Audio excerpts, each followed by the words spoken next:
Սիրելի հայրենակիցներ, ես կարծում եմ, որ Հայաստանի Հանրապետությունը պատմականորեն հիմա մի շրջափուլում է, երբ ապրում եւ դեռ ապրելու է իր լավագույն օրերը հայ ժողովուրդը եւ Հայաստանի Հանրապետությունը։ Եվ սա ուղղակի կարծիք չի, սա արձանագրում է, սա փաստ է, սա պատմականորեն։ Եկեք հետ գնանք 100 տարի առաջ, 200, 300, 400, եկեք ինչքան ուզում ենք հետ գնանք։ Նման ժամանակաշրջան, երբ որ հայ ժողովուրդը ապրում է իր սուվերեն ինքնիշխան հողի վրա, անվտանգ եւ խաղաղ պայմաններում իր հարևանների հետ, մենք չենք գտնելու։ Եվ հիմա այս պատմական իրողությունները ցավոք սրտի մեր երկրի ներսում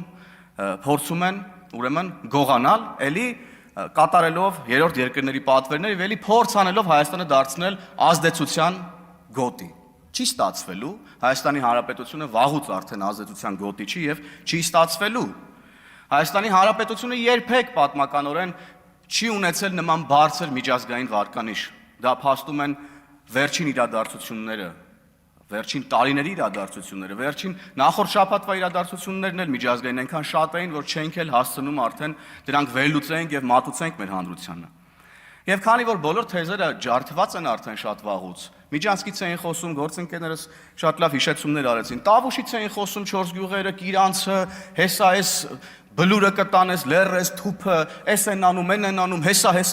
հիմա պարզա որ ջախջախված են այս բոլոր թեզերը եւ ընդդիմությունը, քանի որ թեզերը ջախջախված են, բայց ըստ էության նպատակները փոխված չեն նրանց, փորձում են հիմա այլ նարատիվներ գեներացնել, գալ խոսալ ինչ որ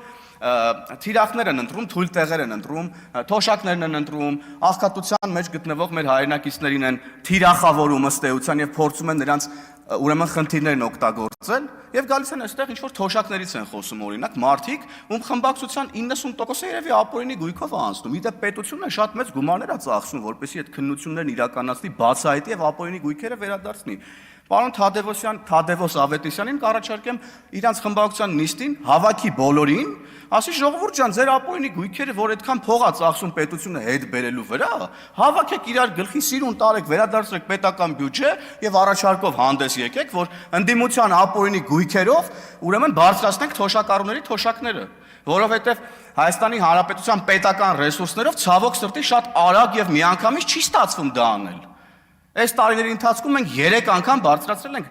ուրեմն նվազագույն բազային թոշակի չափը եւ ավելացրել ենք նաեւ առողջապահության ապահովագրությունը։ Եւ ժամանակը սպառվում է, մի թեմա էլ անդրադառնամ։ Ասում են Հայաստանում կան քաղբանտարկյալներ եւ նրանց փորձում են լրացնել ուրեմն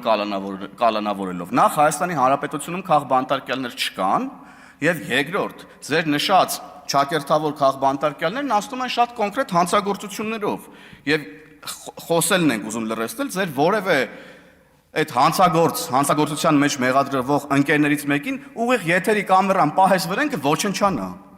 Ինչ պետք է խոսան։ Խոսալ գիտեն, որ մի հատ էլ խոսան։ Հետևաբար, սիրելի հայրենակիցներ, մենք շարժվում ենք մեր նպատակների հետևից, մենք խոստացել ենք, որ ապահովելու ենք առնվազն 100-ամյա խաղաղություն հայ ժողովրդի համար եւ մենք անշեղորեն գնալու ենք այդ ճանապարհով։